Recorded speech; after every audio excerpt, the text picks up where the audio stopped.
Excellencies, friends, Assalamu-alaikum. I'm very much honored to be invited to take part in this seminar today and to share some thoughts on the nature of peacemaking in our world and the role of religious communities in that task.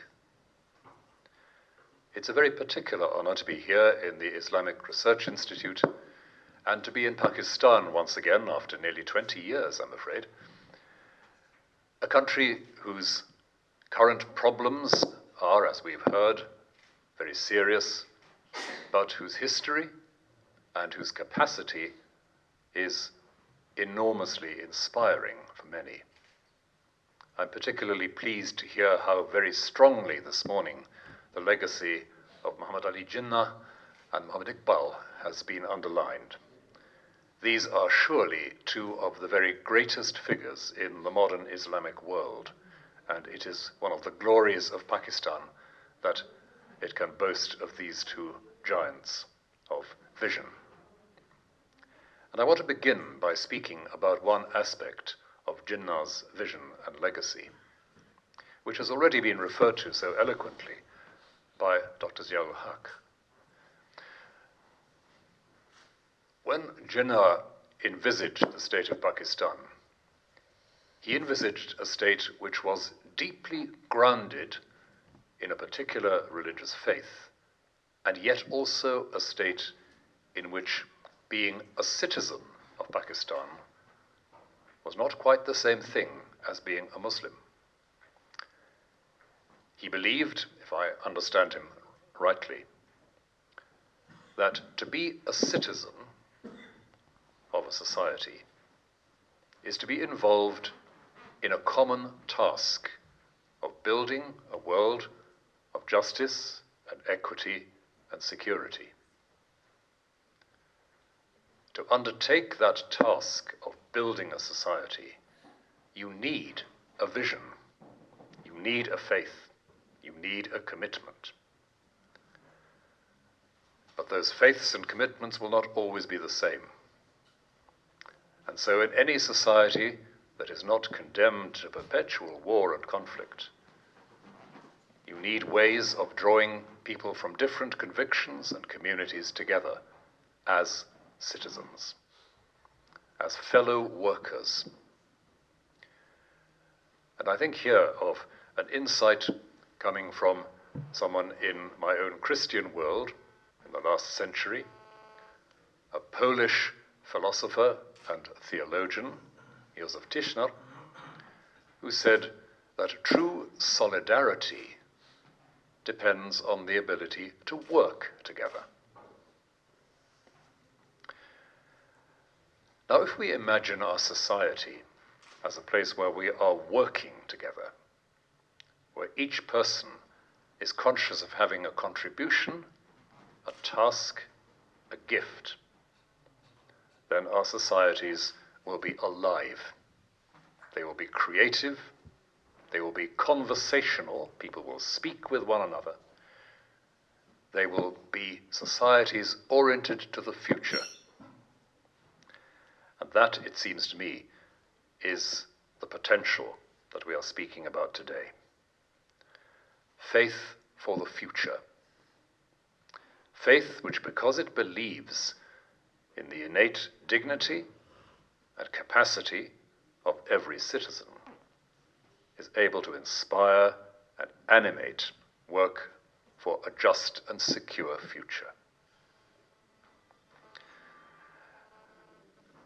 And that depends also on the idea, which has often been in people's minds in recent years, the idea that no one is secure until everyone is secure.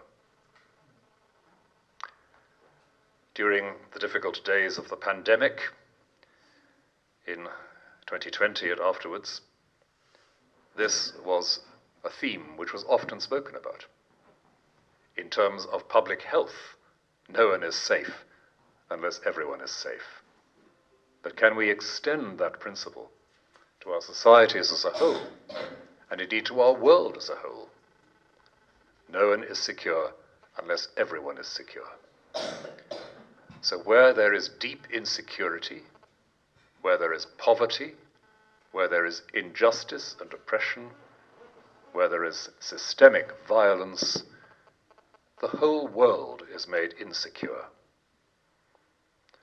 Whatever the leaders of some nations may think, it's not possible simply to close borders and create security within unless you are also committed to creating security worldwide. We are responsible for each other. And in both Islam and Christianity, that essential notion of being responsible for each other is surely at the heart of our faith. In terms of the words of Hebrew scripture, which Christians also use, we are our brother's keeper. We are responsible for those whose life we share on this earth.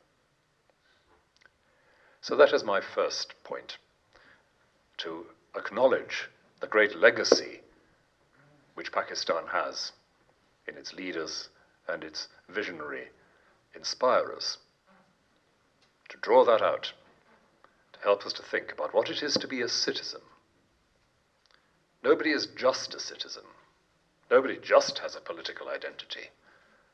What a very dull world it would be if our only identity was political. But politics comes alive when inspired by faith in God, but also faith in the humanity God has created and in the task God has given us.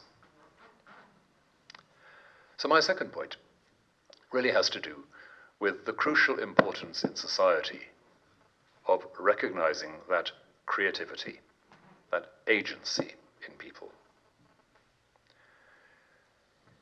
In both Islam and Christianity, and in many other religious traditions, there has often been a tension between what I would think of as the easy answer in politics, which is to go for an authoritarian system, and the difficult but creative task of recognizing that unquestioned authority from above is always in danger of usurping the position of God, and that therefore it's important that there be critical questioning in society, that people have a sense that they are responsible and creative within society, and that government takes them seriously.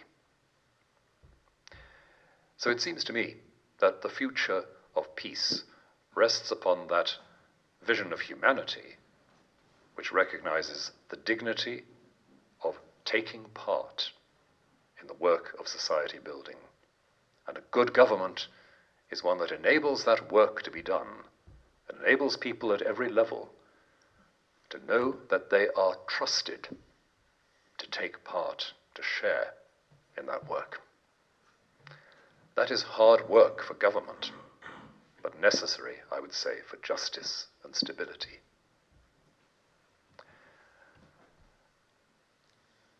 We are created by God not only to be obedient, though we are created to be obedient. We are created to be obedient so that we may share in the creative work of our Creator. Recently I came across a most interesting reflection by a contemporary Jewish writer who speaks of how in Hebrew scripture praise is given not to those who are only obedient, but to those who are obedient and then who act and make a difference. And I think that is something which all our traditions can celebrate. But so far, I've been speaking very much in abstract terms. I wanted, before finishing, to share with you some of the experience of recent years, which I have been privileged to have in my own country, in Wales. Wales, which is, of course, importantly, not the same country as England.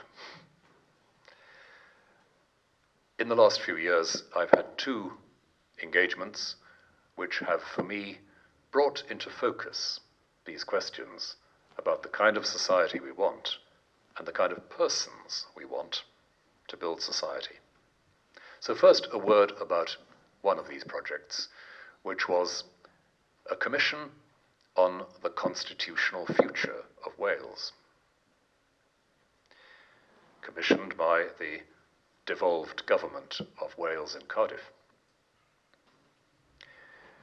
We were asked to look at what kind of society we thought Wales should be in the coming years, what adjustments in our constitutional law framework we might need.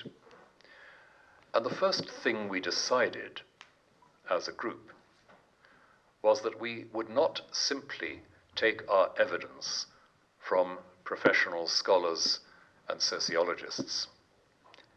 We would attempt to go and take evidence from local communities, from people who were actually aware of what the problems were. We wanted to hear from them directly what they thought was working and what they thought was not working. We commissioned some independent research on this. We organized a number of local community meetings to discuss these issues. We were able, when we finally completed our report,